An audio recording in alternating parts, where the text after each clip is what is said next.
Guruji, negative thinking positive thinking గురించి తెలియజేస్తున్నారు.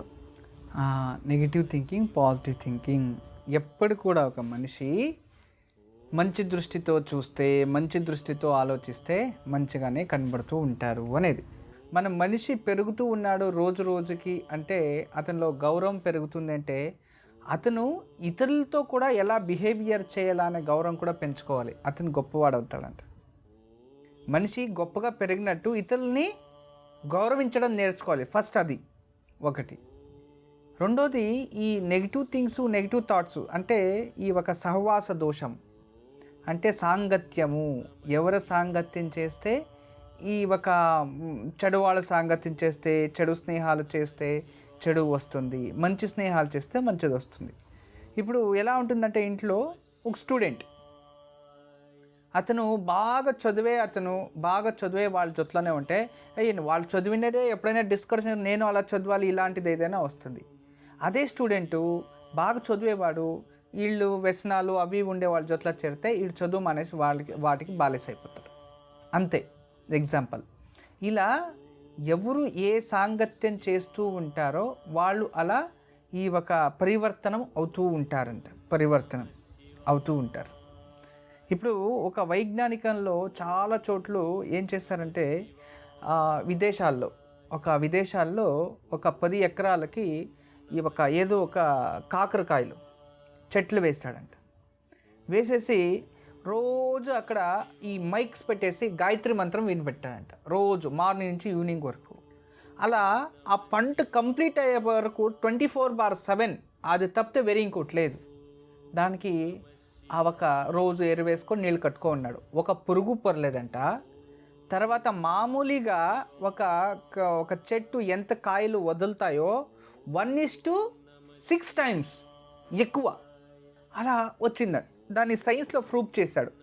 ఎందుకు గాయత్రి మంత్రం అని చెప్పానంటే నేను అలా పాజిటివ్ అయిన మంత్రం ఏదైనా దేవుడిది, అది ఏ భగవంతునైనా ప్రార్థన అయి ఉండొచ్చు. అలా పాజిటివ్గా మనం ఫీల్ చేస్తూ ఒక నమ్మకాన్ని మనం నాటితే అది ఖచ్చితంగా దానిలో గెలుస్తాడు మనిషి. ఇలా ఎన్నో విచారాలు ఉంటాయి మనిషి జీవితంలో. మనం ఏమంటామంటే యద్భావం తద్భవతి సంస్కృతిలో.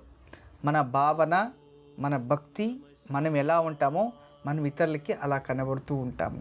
తర్వాత ఇప్పుడు మనం ఏం చేస్తామంటే దీన్ని ఎలా చెప్పాలి అంటే మనకి ఏ దాన్ని కావాలో ఎక్కడ దొరుకుతుందో అక్కడ వెతుక్కొని వెళ్తాము. నిజమే. అప్పుడే ఒక ఎగ్జాంపుల్. ఇప్పుడు నాకు డబ్బు ఆవశ్యకత ఉంది, నేను చెప్తాను. నాకు ఈ డబ్బు అవసరం ఉంది. డబ్బు ఎక్కడ దొరుకుతుంది అక్కడ వెతుక్కొని వెళ్తా. లేదో నాకు పని అవసరం ఉంది, పని ఎక్కడ దొరుకుతుందో అక్కడ వెతుక్కొని వెళ్తా. పని వెతుక్కొని వెళ్ళాలంటే మనకి డబ్బు వస్తుంది. ఓకే, డబ్బు అప్పు కావాలి, ఎవరు ఇస్తారో వాళ్ళ దగ్గర వెతుక్కొని వెళ్తాను. పని ఎక్కడ దొరుకుతుందో అక్కడ వెతుక్కొని వెళ్తాను. ఇంట్లో కూరగాయలు వంట అన్నీ ఉన్నాయి, చేసేవాళ్ళు లేదు. సరే డబ్బు ఉంది, హోటల్లో భోజనం దొరుకుతుంది, నాకు భోజనం కావాలి, అక్కడికి వెళ్తాం. అలా ఎవరెవరికి ఏది అవసరం ఉందో దాన్ని ప్రపంచంలో ఇలా వెతుక్కొని వెళ్తూ ఉంటాడు. అలా దాంట్లో చిక్కేసుకుంటాడు. అమ్మా, అలాంటి వాళ్ళది నిజమైన ప్రేమ కాదు, అది వ్యామోహం. ఎగ్జాక్ట్లీ చిన్నత్త. నిజంగా ప్రేమించుకున్న వాళ్ళు అలా చేయరు. ఎంత మనసు విరిగిపోతే కన్న కూతుర్ని పట్టుకొని మా దృష్టిలో చచ్చిపోయా ఉంటుందా తల్లి? అది సరే అమ్మా, తన కూతురుతో తన మాట అనేటప్పుడు ఆమె మాటల్లో వ్యథ, కళ్ళల్లో బాధ గమనించావమ్మా? పెద్దబాబుకు బర్త్డే విషెస్ చెప్పు కూడా వెళ్ళాం కదా. ఊరికే ఎలా కాలిపోతుంది? మంట పెడితేనో పడితేనో తగలబడుతుంది.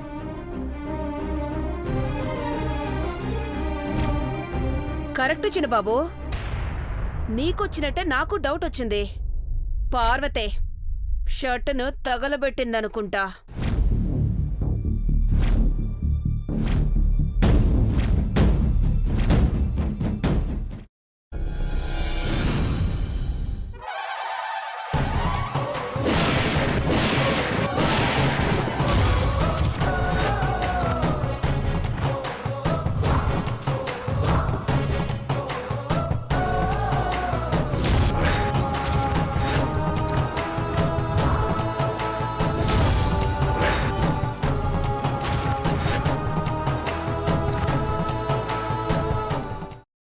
తీసుకున్న తర్వాత పొట్టు తీసేసి చాప్ చేసి పక్కన పెట్టుకోవాలి.